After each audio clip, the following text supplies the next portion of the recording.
So, traditional Jewish, Christian, or Muslim.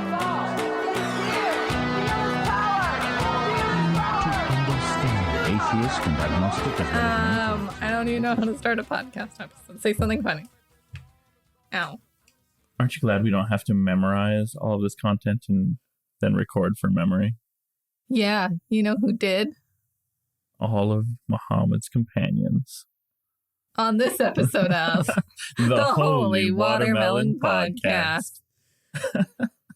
Now, of course, our listeners get no break in the action, but it's been a minute since we've recorded, and I don't know how to do a funny soft open anymore. That's okay. But we're going to continue our journey of holy books. We're going to talk about the Quran today. Yeah. We straight up, we didn't read it. It's long. It's not like the Bhagavad Gita that you can audiobook in 2 hours. I mean, you can get some pretty decent recitations on YouTube. Yeah. Oh, yeah. And that's how I've been listening to it. Oh, good. I've been on holidays. I'm just straight up telling the audience. I actually thought I should do a bonus episode. I was in Portugal, 77% Catholic country. Saw a lot of cool stuff. I posted some stuff on our Discord if you want to check it out. But great pictures. Thank you. But yeah, so Preston listened to it. That's good. I feel like that might be the truer experience, even though most of us can read a lot faster than we can listen to something. And I know a lot of you are listening to this at sped up pace, but the recitation is a thing to be listened to in many schools of thought. Yeah, there's a whole tradition of like singing and chanting in Islam as well, which is really cool. The poetry of the Quran doesn't really carry over in most translations, into English at least anyway. There's a lot of rhyming in the Arabic of the Quran, but that's not typically transferred over into English very well. Most rhymes aren't. No. Unless you have the same root language. Right. Yeah. Cross-language rhyming is hard. You got to reformat the construct entirely. Mm-hmm. When I was in German in high school, we had to do an infomercial, commercial in German. And I made something rhyme in German, and I was very proud of myself. Very nice.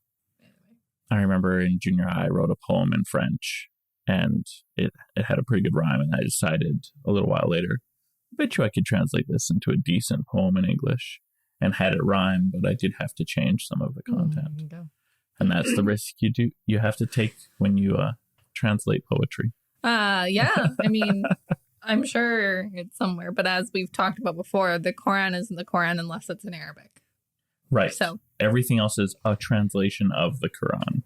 Right. It's not legit if it's not specifically the Uthmanic format, which we'll get into later. There are variants, but it's some interesting stuff a little later on. So as I mentioned, or at least alluded to, recitation is a big deal because that's what the word Quran actually means. The Quran is the recitation. That's a reference to how the text was originally transmitted. Yeah, Mohammad, I shouldn't say just spoke. That's probably blasphemous, but he spoke the words. Yeah. This collection, as we've talked about in the last few episodes, compared to the Bible, which is a collection of texts, a collection of books by different authors, the Quran is a collection of sayings, though a lot less diverse in its authorship because we just got the one guy. Yeah, so it was just Muhammad, the prophet. So there was likely a few editors because this book was compiled after he passed, but there's no new content. Yeah, it'd be pretty tough for any one of those editors to get new content past the other editors. Right. But there are, of course, the hadiths, which are stories about Muhammad, which, again, as we talked about, I think even a little bit with Dr. West and in our Sunni and Shia episode, people just created hadiths to fit their own purposes too. So yeah, and even legitimate sayings are accepted or rejected based on their utility for that group. Right. Tricky business. Mm-hmm. There's an awful lot of committee work that goes into the production of these sorts of works. But it's interesting stuff to study. Yeah. The Quran is meant to be the single greatest proof that Muhammad was a prophet and the most beautiful work of Arabic writing in existence. Just like the Bible's the greatest story ever told, right? Right. This idea of it being the most beautiful work of Arabic writing in existence, I mean, naturally is subjective. Part of the trick that is the Quranic recitation is that it actually is the model upon which modern Arabic is based. Interesting. I mean, Arabic also varies from one nation to the next a little bit. Just like English. Yeah. I'm chuffed. I don't even use that word here. Right. But the Quran helped inform a lot of how Arabic developed or stagnated in some ways. And of course, there's the natural inclination that comes with veneration that makes a thing perceived as beautiful. Mm-hmm. So it is subjective, but it is a common label. Well, like you said, the greatest story ever told, right? That is also subjective. Yeah. Personally, a Lord of the Rings fan. Sure. I heard a fella say the other day, and we'll talk a little bit more about how this relates to Islam a little later on. Oh, okay. That the Christianity is the only religion where God dies at the end. It was David Tennant. I actually don't know the name of the show. I heard it in passing in the background somewhere. But he's the one who delivered the line. And it just felt really weird to me that it's a weird thing to say because there's an awful lot of religions where the gods die. Yeah, well, and there's so much that has this idea of a second coming, right? Even Buddhism has the idea that the Buddha will come back, or we have the Dalai Lama when he goes, someone will come back. Yeah. Well, and some Muslims believe that the 10th caliph will come back. Right. So, interesting. Yeah. Or 10th, 12th. 10th Doctor is David Tennant. Right. Okay. I mean, I don't know. That may have been what screwed me up. My favorite. The Twelvers believe the 12th there you go. will come back. Maybe it was Doctor Who because he keeps coming back. Right? I mean, David Tennant isn't just 10 anymore. David Tennant is coming back. What? I will watch it again. What? He was my favorite Doctor. I mean, yeah, he was pretty great. Oh my God. I'm having a moment on air that I wasn't planning on having. Yeah. So that's cool. The 12ers are waiting for the 12th one to come back. So yeah, there's a lot of religions where God dies and comes back. So interesting. Tradition states that Muhammad never wrote down the recitations. No, not once. He would just keep talking to people. And hope. I mean, remember, I think we talked about this in our Islam episode, that people, and it's a misconception, was that Muhammad was like illiterate and uneducated. Well, in Reza Aslan's book, he points out that he was a very successful merchant. Yeah, so for our one of our first book club, we did No God But God. And yeah, it says that that's a big misconception, that he was a merchant, kept books in accounting, so he would have been smart. Maybe he was just a really good salesman, could pitch anything, could close any deal, but didn't write any of it down. Right? It could be. I mean, I know people that run their businesses like that to this day. So anyway, every year, the angel Gabriel, which is Gabriel in your Christian and Hebrew Bibles, would recite the Quran with Muhammad every night during the month of Ramadan. But he did that twice the year Muhammad died. So Muhammad had a lot of time to make sure that he was remembering things right. Because this was every year over the course of about 23 years, I think was the magic number. That makes a lot of sense, because when I was looking into the chapter breakdowns, and I mean, the Bible and Christian Bible and Hebrew Bible do this too, but there's a lot of repetition where one chapter is on the Judgment Day and then 5 chapters later it's on Judgment Day. So if you kept it, obviously he didn't live 114 years, but if the angel kept coming back, there'd be amendments and things. Oh, yeah. Yeah, there's definitely amendments. Sometimes there's a different word used. It'll be in the notes further down. I can't remember right now. But yeah, some verses from these surahs would be retracted. Right. And the law is that Allah will not retract a verse without giving something in its place to supersede it, which of course can be confusing when you've got different companions memorizing what will become outdated content. Right. Outdated as in humans are misinterpreting it. So I'm going to give you... No, I mean outdated as in Allah gave a different version a couple years later through Gabriel. I mean, I would say God wouldn't change his mind. My guess would be like when you try to tell someone how to build a peanut butter sandwich, you know, that exercise. And you realize you need to give greater and so details. God would, right? Because why would God change his mind? Sometimes it's to meet the needs of the people. Oh, okay. Yeah. All right. Sometimes the people are in a different situation and need different rulings altogether. Sometimes the point that these are contradictory rulings.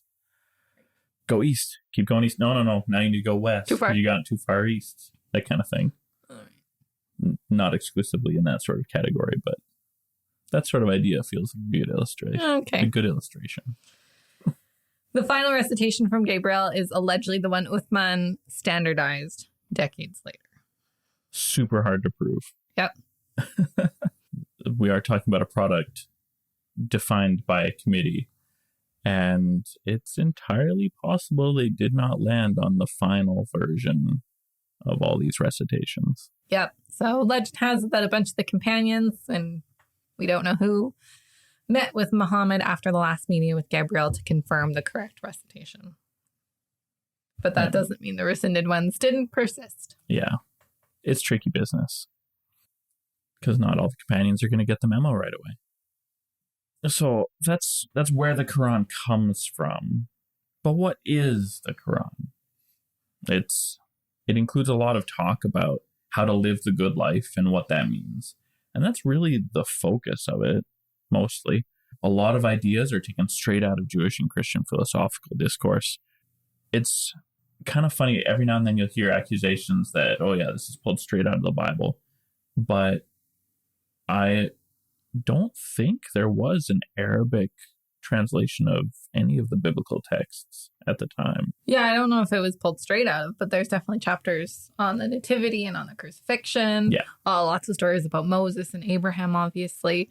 So I was actually surprised how much overlap there was. Like, I knew there were some, as it's Return of the Jedi. Muhammad was acquainted with Jews and Christians. They did exist in the same space. And so even if there wasn't a biblical text to be copied from or to influence, the stories definitely were getting around. Well, and there is a chapter that Muhammad basically says, like, this is the same religion. I'm just giving you a software update. Yeah, basically. There's an awful lot of content that is similar to what we find in the Bible, especially if you want to talk about how to treat your neighbors, what to eat. A lot of similarities there, but also some differences. How to treat your family, other believers, and strangers. It's kind of troublesome. If you were to just Google criticisms of the Quran, you will get some instances that pull up verses that look really awful. Some of these are due to linguistic ambiguities, where words could mean a couple of different things, depending on how you choose to translate and interpret that word. Right. And I was reading, and correct me if I'm wrong, but similar to Hebrew, they take out the vowels. Taking out feels like a really weird thing to say. They simply didn't write vowels for a long time. Oh, okay. It wasn't part of the language. Okay. Right. So it wasn't an afterthought. It was, you don't write with vowels, and you would know the context, so you know what word it fits. But centuries later, we have problems. Yes. Now, if you look at a modern Quran, you will find vowel marks, which are usually dots, much like Hebrew, dots and lines over or under the letters to give you a sense of the sound it's supposed to make. And it is a little bit funky that way, but kind of interesting for the linguist in me. Yeah. Cool. But yeah, there's ambiguity in words. That's just the way it goes. There's also passages, by passages I mean entire sections of the Quran, that talk about what's good to eat, what isn't good to eat, why sometimes, what is the proper way to show deference to God and his messenger, naturally, as an extension thereof, and the recitations as a portion of God's identity, which is the way that this is always explained, that the recitations come from God through Gabriel, through Muhammad, but they are ultimately meant to be understood as coming from God. An awful lot of authority coming with these words. Yep. There's passages about what to believe about the old prophets, like you had mentioned. It does talk about Adam, Noah, Abraham, all of the great patriarchs. Talks a little bit more about Moses' dad than the book of Exodus does, which is interesting. Yeah. And his prophetic role. A lot of interesting people get their stories expanded on. The Quran talks a lot more about Mary than the New Testament does. A lot of the content that we find about Jesus and Mary actually has some weird similarities to a Syriac gospel that was counted as heretical by the early Christians. And also the proto-gospel of James. Okay, cool. Some weird stories. Was not that the accepted. proto-gospel? Is that the infancy gospel? No, that's Thomas. I mean, it is an infancy gospel a little bit. It focuses more on Mary in an interesting sort of way. And all these stories get adopted into the Islamic tradition. And it seems really likely that the Syriac gospel was definitely available in the Muslim community. Interesting. And helping potentially inform some of these choices. Syriac meaning Syria? Yeah. So that part of the world, yeah. Yeah. Makes sense. We also have passages about what to expect about the end of the world, how believers and unbelievers can expect to be rewarded in the next life. There's things about how to interact with people of other faith traditions. And as far as I've observed, there is no other religious canon that is as repetitive and explicit about how much people of other faiths will be tortured. But I remember in Reza Aslan's book that they did have like some level of respect for Christians and Jews. Yes. And they have this great title is The People of the Book. Right. And you always got to be good to Jews and Christians. But the polytheists, they are the bane of the world. It's a little rough, but that's what we get. Muhammad was very insistent that everybody in his community must be a monotheist. And the only monotheist tradition, of course, is that of Abraham that he is endorsing. Yeah. Rather forcefully worded.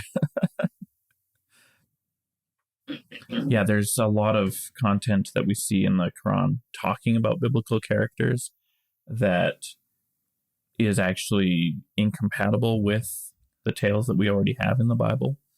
Some of them are outright contrary. The Jesus story, Jesus wasn't crucified according to the Quran. Instead, there was this big trickery business where they swapped out Jesus for a look-alike. Watch out, Glenn, they're coming for you. Oh no, not Glenn. The great winner of our recent Jesus look-alike contest. That's interesting. Have you ever read, it's by Philip Pullman, the guy who wrote his Dark Materials. No. He wrote a great book called The Good Man Jesus and the Scoundrel Christ. I have heard of this book. And that's literally what it is that there's twins. And one's like a preacher and like the Jesus we know, but he doesn't get famous. And the other one's a snake oil salesman and gets this big following. And when he's about to be crucified, his brother steps in for him. But then the twin pops up and everyone's like, he's been resurrected. It was an interesting story. That is interesting. I might have that backwards on who steps in for who. It's been years since I've read it. So if anyone's like, that's backwards, Katie, it very well could be. But anyway, one gets really famous, flips the table, about to get crucified. His brother steps in for him. And then the other one's like, ta-da! That is an interesting way to tell the story. It is. I actually was like, I can get behind this. Right. So Jesus did have a brother who looked a lot like him, according to some traditions. Thomas is a butchering of the Hebrew word for twin. Oh, interesting. And some of the Gospels will call him Thomas Didymus. Didymus is the Greek word for twin. Oh, wow. And so we have no story of Jesus' birth that says, oh yeah, and a twin brother came out right after or right before or whatever. But the story is that Judah was the name he was given at birth, and Thomas Didymus is the nickname given to him because Jesus did that, gave everybody nicknames. Because he can't remember anyone's real name is the story in my head. There's any number of reasons. But this Judah was supposed to look just like Jesus. And where do we get that? Is that like in not Apocrypha because it's New Testament, but it's the rejected Gospels material. Okay, interesting. But I think it's really interesting. And this same Thomas is the one who doubted the stories of, Jesus came back. Because, well, everyone's saying, yeah, they saw Jesus. These stories don't convince me. I mean, I look like Jesus. Either they're talking about me or somebody else who looks a lot like me wandering around. So I'll believe it when I see Jesus himself and he put my finger through the hole in his hand. And he did. And then he did. All right. That seems rude. It does. The way it's worded in the gospel also makes it sound a little rude. Yeah, it's A, gross, but B, rude. You don't just stick your finger in someone's wound. That is unsanitary at best. Right?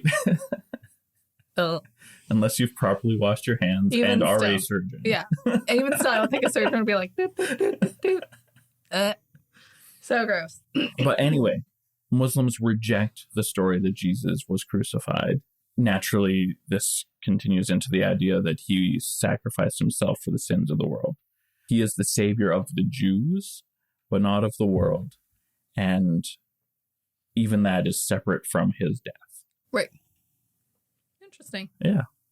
Also, the story of Abraham's arrested sacrifice. Go sacrifice your firstborn son. Haha, just jokes. Don't kill him. We were just testing you.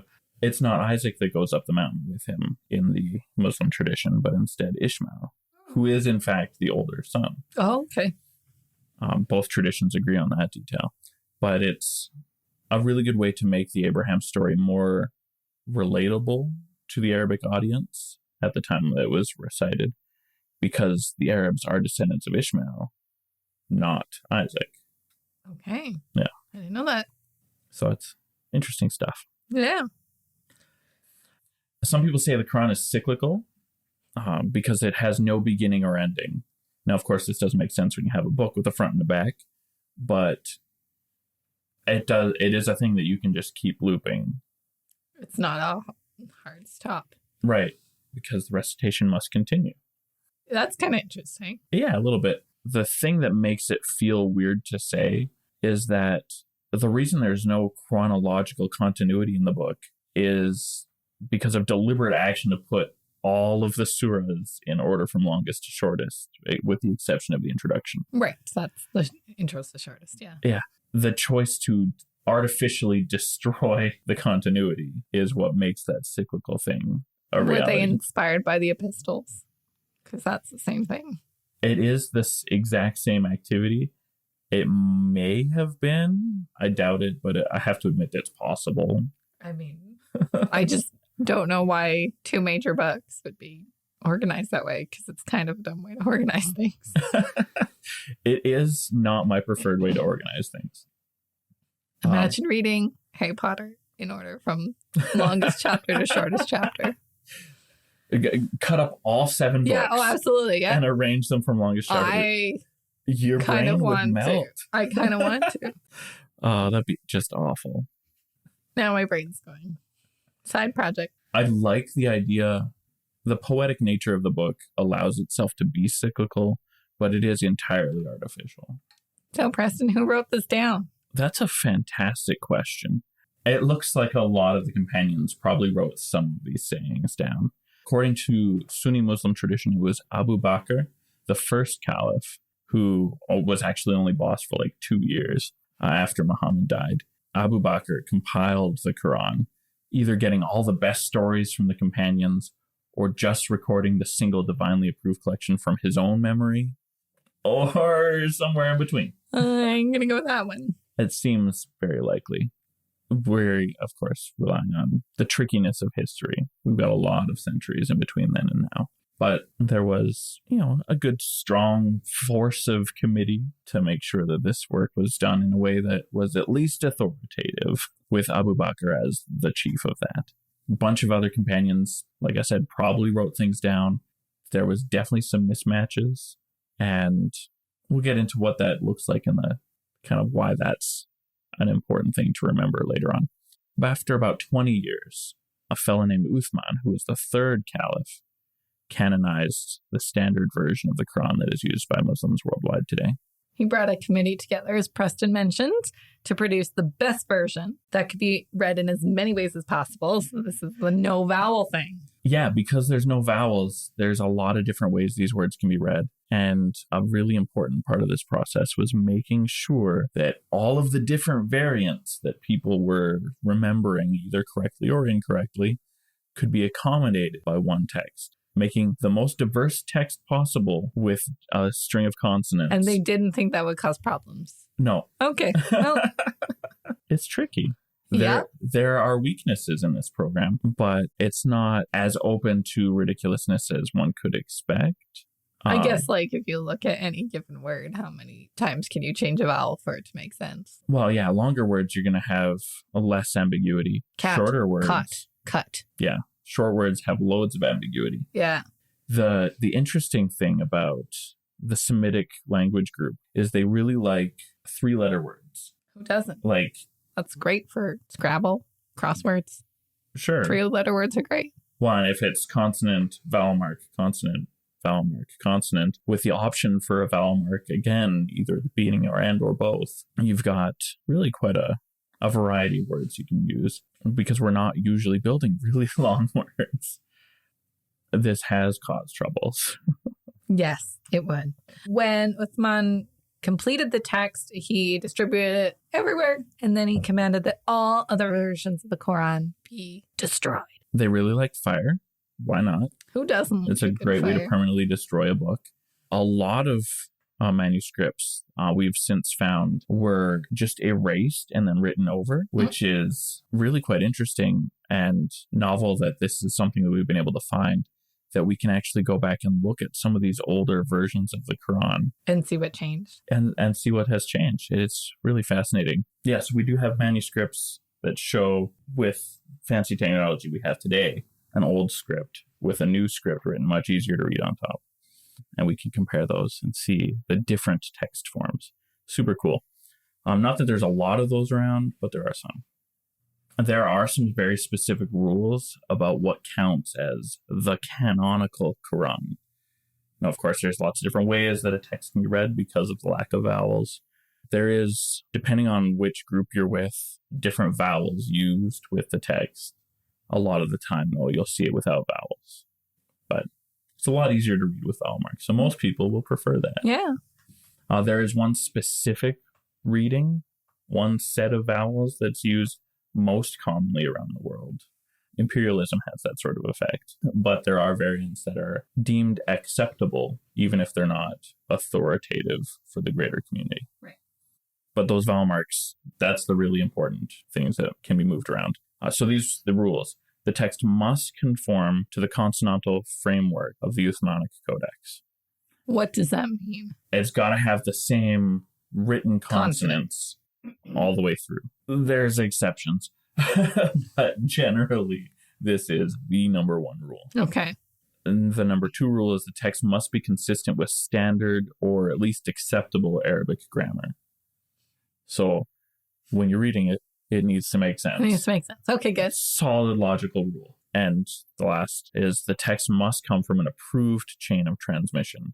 So 2 of these 3 rules rely an awful lot on committee decisions. Yes. So we've talked about chain of transmission before, is that you have to be able to say who got it from who, got it from who, got it from who, got it from who.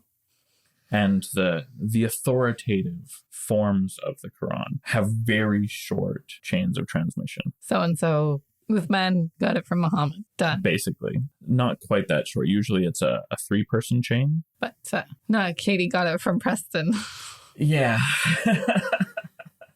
Got it from Dr. West. Got it from... Right. The scholarly majority opinion is that the Uthmanic Codex deliberately accommodated a number of aruf. Some of the differences of the aruf, not all of them. What's an aruf? An aruf is the style of recitation, which is a little different than the qira'at, which is the technical recitation. There are officially 7 dialectical variants of the Quran. Just based on different forms of Arabic? Basically. Dialect, yeah. The thing that bothers me is that the story is that there's exactly 7. There are 7 ways to read the one standard text based on how you want to vowel everything, basically. Okay, that seems... There's exceptions. Permutations and combinations tell me that that's not correct. I wasn't great at math, but... Yeah, of course, 7 has a literary function of many.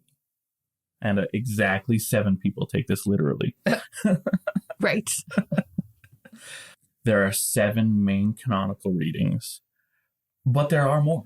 There are 3 additional readings that were accepted later on, and not like a long time later. We're not talking like 30 years ago business, but just later enough to not be in the original 7. In the OGs. Yeah. But there are also 4 more readings that are still in use that are not considered canonical by the greater Muslim community around the world, but are still used. Oh, that's interesting. Yeah, I do not like this tradition myself, but the tradition is that Muhammad received the Quran in full in 7 different ways and spread those out to different communities. You see why that feels like a weird thing to say? Yes, because for his lifetime, he had a tight-knit group that followed him. Yeah. So I guess it depends what happens after. Yeah. But then it still wouldn't. Yeah, this story doesn't really seem to jive with the story that we have of Muhammad's life. Yeah. That just feels really weird. But this is the official story. Reciting it in several different dialects. Can you imagine how much people would love us if we also produced this podcast separately with an Aussie accent? I was going to say we could do it in a Cockney accent. And then we'll get more British viewers. I think we're going to get British hate mail now. I know we're ranking in the UK. So if you're really upset by this, please join our Discord and tell me. I talk in a British accent far too often. But I would redo this entire podcast in this voice. So this is part of why I feel really weird about this story. But... Now I've started. I don't know if I can stop. Maybe you should just stop talking for a little while and reset your language. All right. So the story comes from an illustration given as a conflict between Umar ibn al-Khattab and Hisham ibn Hakim. From the perspective of Umar, he says, I heard Hisham ibn Hakim reciting Surah Al-Furqan during the lifetime of Allah's Messenger. I listened to his recitation and noticed that he had recited it in several different ways, which the Prophet had not taught me. I was about to jump over him during his prayer, but I was able to contain myself, and when he had completed his prayer, I put his upper garment around his neck and seized him by it, and said, Who taught you this surah, which I heard you reciting? He replied, The Prophet taught it to me. I said, You are wrong, for the Prophet has taught it to me in a different way from yours. So I took him to Allah's Messenger and said, O Messenger of Allah, I heard this individual reciting Surah Al-Furqan in a way that you did not teach me, and you have taught me Surah Al-Furqan. The Prophet said, O Hisham, recite. So he recited it in the same way as I heard him recite it before. On that, Allah's Messenger said, It was revealed to be recited in this way. Then Allah's Messenger said, Recite, O Umar. So I recited it as he had taught me. Allah's Messenger then said, It was revealed to be recited in this way. The exact same response he'd given for a variant reading. For 2 different, yeah. Allah's apostle added, This Quran has been revealed to be recited in 7 different aruf. So recite it whichever way is easier for you. I feel like the story is fiction, but is a very useful fiction for mitigating conflict at a time where there was an awful lot of conflict. Yes. That's my gut instinct here. Yeah. I just feel like, and we can see it in other religions, having variations just causes problems, and I don't know why anyone would. Well, yeah, we've got so many different text forms for the New Testament. It's a shorter list for the Hebrew Bible, but there's an awful lot of variation in these old texts. And so the need to have a single unified text that is also compatible with different traditions in a way that mitigates conflict is actually a very powerful tool. Yeah, causes conflict later on down the road, but then Muhammad's like, bye. Yeah.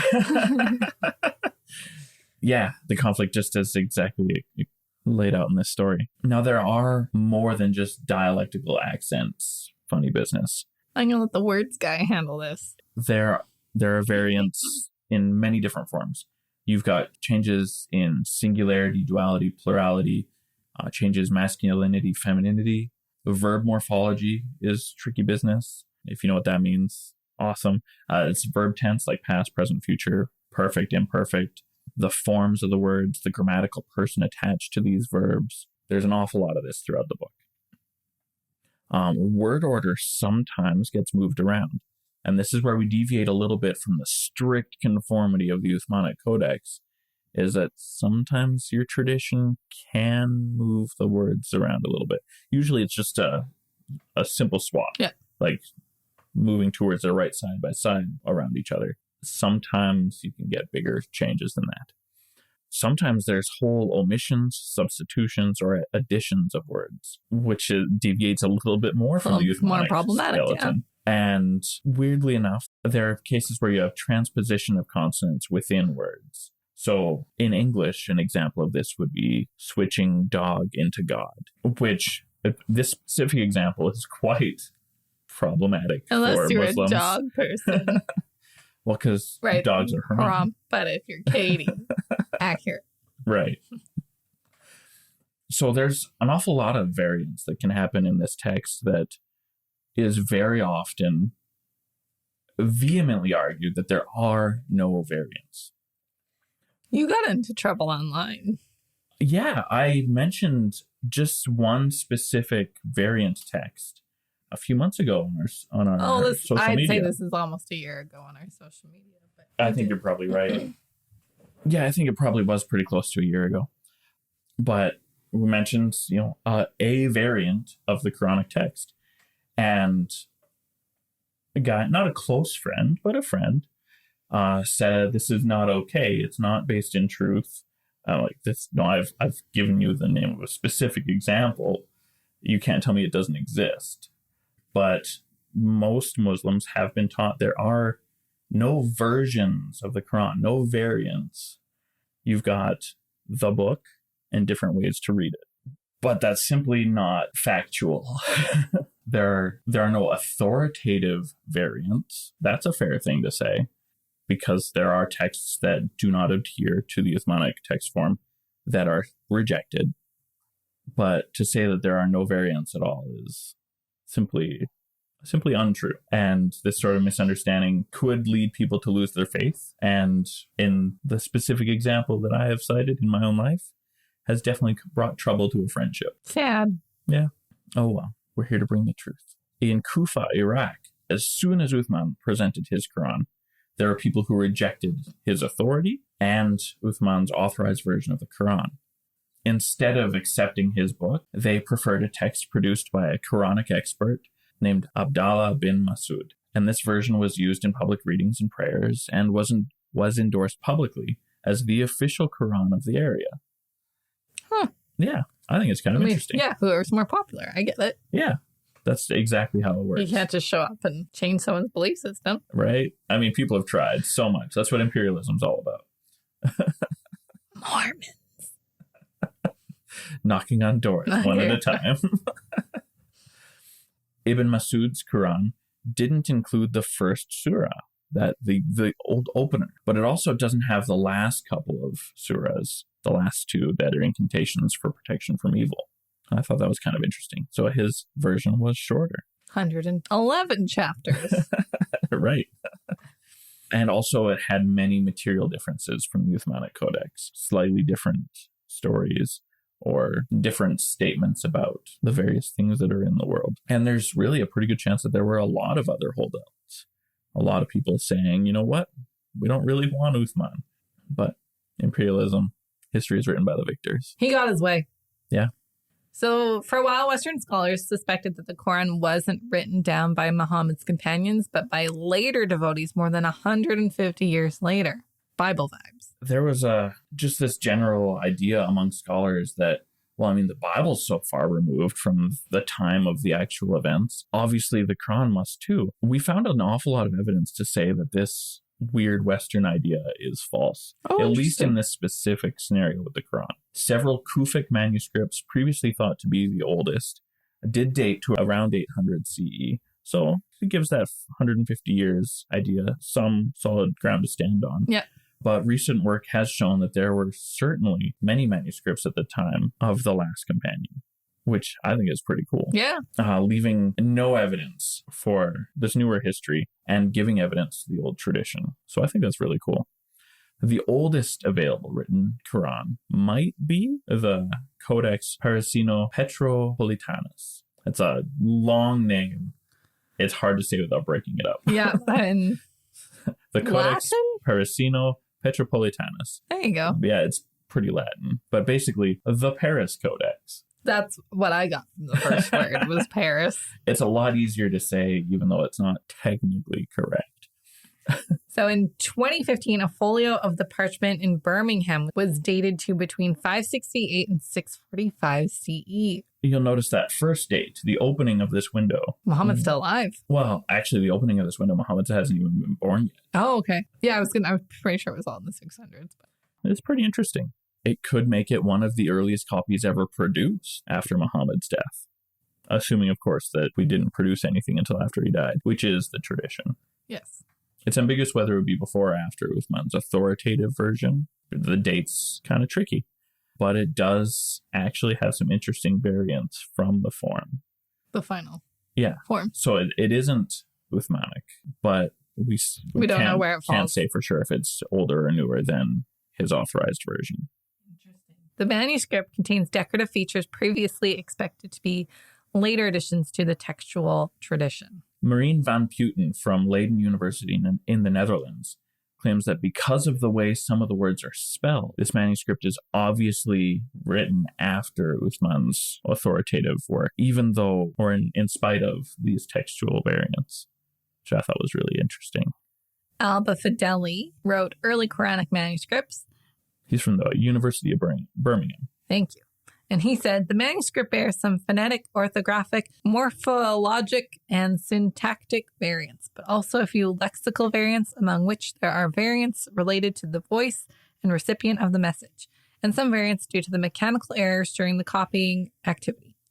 Lastly, the manuscript exhibits a few peculiar features as regards the subdivision of the Quranic text into verses. So, really fancy way of saying there are actually some pretty substantial variants. And then I didn't realize Spider-Man knew a lot about this. Yes, Tom Holland, the Oxford PhD dropout.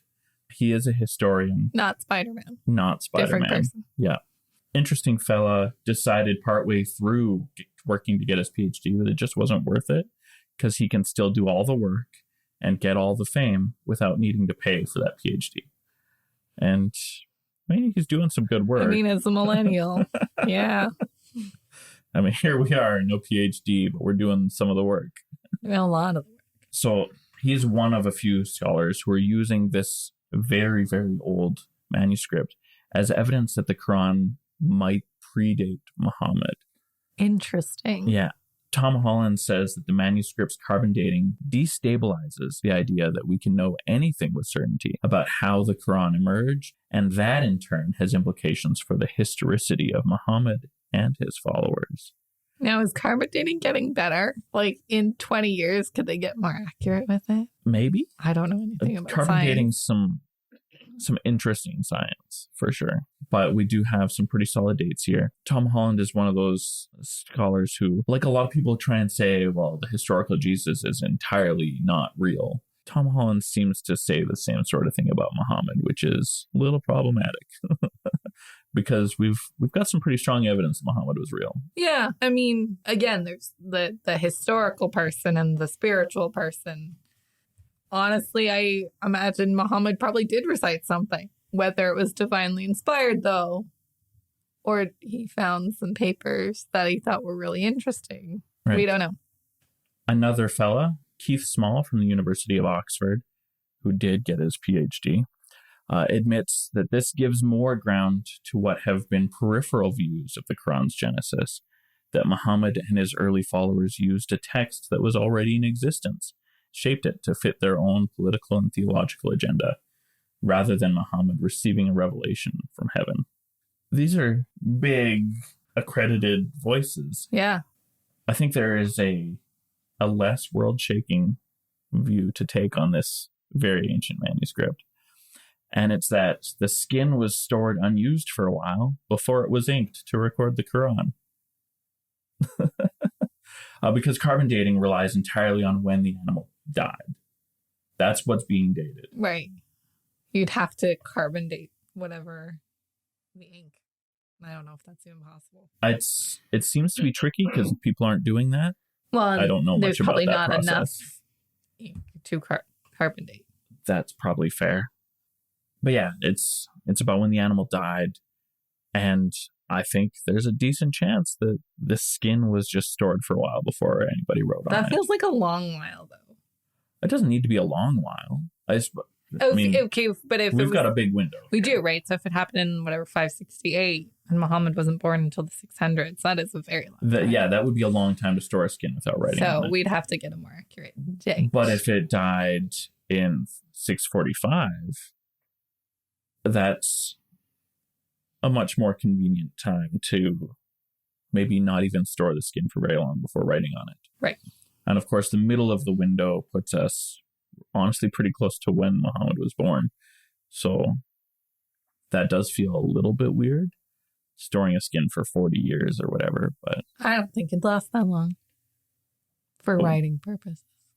I don't know anything about skin. Let's be real. I don't know anything about writing on skin. Things get brittle as they age, but I would imagine it would be okay to write on for a while. It would be weird storing unused skin paper for that long. Yeah, because in a time when we don't have a lot of resources for storage. Right. So that's my non-world shaking angle on this. But yeah, there's still loads of argument to be had on this. And Dave Thomas, another famous name that is not from the same famous person. Oh. This is not the guy from Wendy's. No, I'm on Wendy's now. From the University of Birmingham. Also emphasizes that there's a good chance that this skin might have been stored for a while after the animal died. Who knows? Things not yet. Remain to be studied and discovered. So there's an awful lot of history on the life of the Quran. And it's a little different than the life of the Bible. Yeah. It's not a whole bunch of authors, but one author, and I would say a unique editorial process relative to the other books we've talked about so far. Yeah. Very strict. I mean, the Quran itself talks a lot about, saying the Quran it's not one thing. A lot of the recitations within the text, the collected text, say that the recitations that are received are holy and meant to be preserved in a specific sort of way with reverence. And so the people who believe in this book have really taken that to heart and taken great care to make sure that the reproduction of this text, so that it can be enjoyed for millennia, have given us something that has gone pretty much unmodified since the act of authorization. Yeah, and I mean, that's one of the nice things, I guess, about saying that it has to be in Arabic to be real is that, or legitimate, or however you want to word that, is that we don't have all these variations like we went through with the New Testament. Yeah. The Christian tradition of translating the text into Latin and then into English, and all these middle steps from people who maybe don't know the languages as well as they should. This problem doesn't exist. Every translation must come from the Arabic, and the original Arabic is preserved. I think it's kind of nifty. Yeah. All right. There's another holy book down. Right. We might take a closer look later on, as of course we are doing currently with the Hebrew Bible. I'm slow at reading it, but it's coming, guys. This is our bonus episodes, which you can find on Patreon. We have a series called Katie Does a Bible Study, but we also have other bonus episodes on hot topic religious news. We also have our book club where you can join us and we'll read a book on religious studies and have a great coffee time about it. Thank you to Lisa, our current Patreon at that level. What else? We've got our Instagram, our Facebook, YouTube, Discord. We having all kinds of fun all over the internet. Friends, if you like this podcast, please give us a review on Apple Podcasts or share it with your friend because that's how we're going to grow. Thanks for joining us. Peace be with you. By the late Middle Ages, the Christian prophecies had fulfilled itself. God is near.